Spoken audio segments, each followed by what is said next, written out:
Now, the Court of Appeal will hear the case of Christy Higgs, a Christian school worker who claims she was unfairly dismissed for gross misconduct after posting Facebook messages criticising LGBT plus lessons in primary schools. Now, Higgs, who says her Christian beliefs were unlawfully discriminated against, she's appealing after a previous tribunal ruled in favour of the school.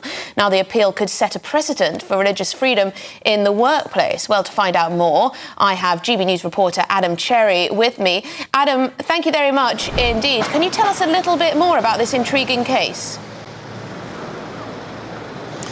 Yeah, so the hearing's been ongoing for the last 3 hours. We're expecting to hear a verdict sometime tomorrow. But I'm joined now by one of Christy's supporters, who is Felix. Felix, you're here to support the case, but also you have a similar story of your own. Can you tell us a little bit about that and why you're here? Oh, yeah. My case goes far back, as in 2015, when I was expelled from the University of Sheffield, mainly because I took part in a debate where I expressed my Christian views. I was eventually expelled from the University of Sheffield, went through the court system, Court of Appeal. I went to the Court of Appeal and I won my case. So I went back to the University of Sheffield and I completed my social work course. Immediately I completed the course, I found a job, went to the interview, and my interview was good and I was offered the job. But a couple of months later, the job offer was, they withdrew the job offer.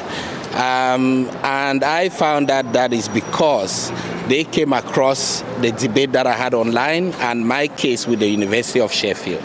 So took them to court, and we had a ruling not too long ago, but we've appealed that ruling and I'll be back to court again at some point. So you yourself have also appealed a ruling. They ruled against you as well, right? Did they give any justification for that? What did they say?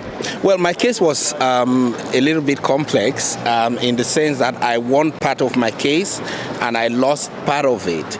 But I still felt that based on the comments made by the judges, it still has far-reaching implications in terms of freedom of speech for Christians. So this is really a question of religious freedoms and freedom of speech in the country. Do you think we have a serious problem in this country? Would you like the government to adjust their tack on this in any way?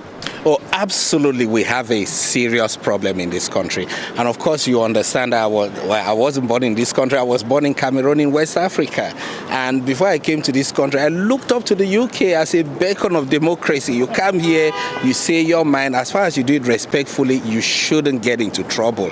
But you know, now I know that's not really the case.